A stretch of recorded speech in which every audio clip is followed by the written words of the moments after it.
Thyroid میں cancer کا علاج۔ تھائرائیڈ کے مرض کی تشخیص یعنی کہ ڈائگنوسس سے شاید ان سائنسدانوں کو چھاتی کے کینسر کو سمجھنے اور اس کے علاج دریافت کرنے میں مدد ملے۔ یونیورسٹی آف ٹیکساس کے سائنسدانوں نے دریافت کیا ہے کہ دوسروں کی بنسبت ان خواتین میں چھاتی کا سرطان یعنی کہ بریسٹ کینسر کم ہوتا ہے جو تھائرائیڈ کے مرض میں مبتلا ہوتی ہیں۔ ماہرین نے ایک میگزین کینسر میں لکھا ہے کہ خواتین میں تھائرائیڈ ہارمونز اور جنسی ہارمونز ایسٹروجن جسم میں ایک ہی راستہ اختیار کرتے ہیں۔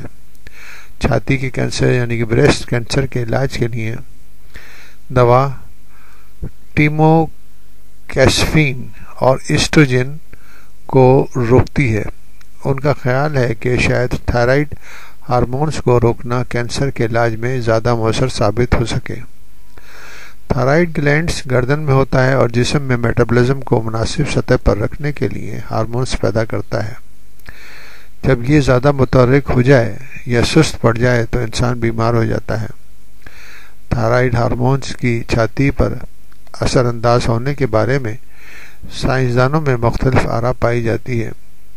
کچھ کا خیال ہے کہ تھائرائیڈ ہارمونز کی ذاتی چھاتی کے کینسر یعنی کہ بریسٹ کینسر کا سبب بنتی ہے اور کچھ کا کہنا ہے کہ اس سے کینسر کو روکنے میں مدد ملتی ہے۔ اس کے حوالے سے مزید ریسرچ اور اس کی معلومات حاصل کر کے کچھ نتائج پہ پہنچا جا سکتا ہے۔